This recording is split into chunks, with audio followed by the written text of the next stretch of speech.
Supreme court का सख्त संदेश जांच एजेंसियों के लिए एक जोरदार झटका। नमस्कार, मैं हूं रचना सिंपल।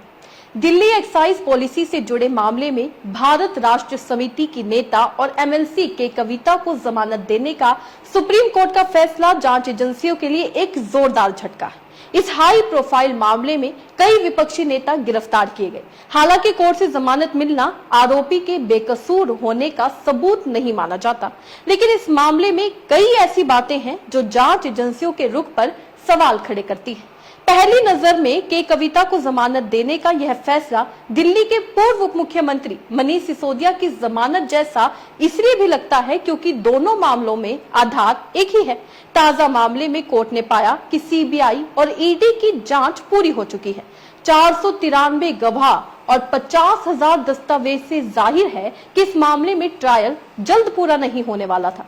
ऐसे में अंडर ट्रायल कस्टडी को सजा में बदलने देना सुप्रीम कोर्ट ने सही नहीं माना। उन्होंने हाई कोर्ट को नसीहत भी दी। सुप्रीम कोर्ट ने इस मामले में दिल्ली हाई कोर्ट द्वारा जमानत की अर्जी ठुकराए जाने के फैसले को न सिर्फ पलटा बल्कि उसके नजरिए की आलोचना की। सुप्रीम कोर्ट ने स्पष्ट किया कि जब prevention of money laundering act के तहत महिला, नाबालिग और बीमार के लिए जमानत की विशेष व्यवस्था की गई है, तो फिर हाई कोर्ट का इस आधार पर जमानत देने से इनकार करना गलत है कि के कविता शिक्षित महिला है। इस तरह से इस कानून में महिलाओं की एक उप श्रेणी बनाने की जानी अनजानी कोशिश बिल्कुल सही नहीं है। वहीं उनके द्वारा निष्पक्षता पर भी जोर दिया गया। सुप्रीम कोर्ट के इस फैसले का सबसे अहम पहलू है जांच एजेंसियों के रुख की पड़ताल करते हुए उनके निष्पक्षता की जरूरत को रेखांकित करना। कोर्ट ने हालांकि अपने फैसले में केस के मेरिट पर कोई टिप्पणी नहीं की, लेकिन जांच एजेंसियों से यह पूछा कि वे मनमाने ढंग से किसी को आरोपी बनाने और किसी को गवाह बनाने देने का फैसला कैसे कर पा रही है।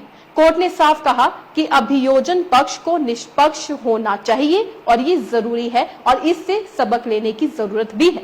बता दें, पीएमएल देश के कुछ बेहद सख्त कानूनों में से है।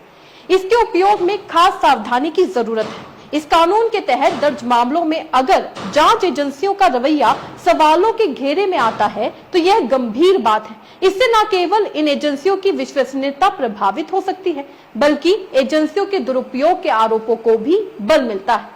उम्मीद की जाए कि सुप्रीम कोर्ट की इन कड़ी टिप्पणियों से सबक लेते हुए सरकार आवश्यक कदम उठाने में विलंब नहीं करेगी, लेकिन हम सभी जानते हैं कि सरकार कितना विलंब कर रही है और कितने ही कदम उठा रही है इन सभी बातों को लेकर, क्योंकि सीबीआई और ईडी अब कितनी निष्पक्षता से जांच करती है ये हर कोई जानता है। किस तरीके से के कविता की जमानत की जो याचिका थी उसे खारिज कर दिया गया था हाई कोर्ट के द्वारा। उसके बाद सुप्रीम कोर्ट ने न सिर्फ उनको जमानत दी और साथ में बड़ी टिप्पणियां भी हाई कोर्ट को लेकर भी की गई हैं और उन्होंने जांच एजेंसियों पर भी सवाल उठाए हैं। अब जांच एजेंसियों को समझने की जरूरत है कि जो कुछ भी हो रहा है वे बेहद ज्यादा गलत है।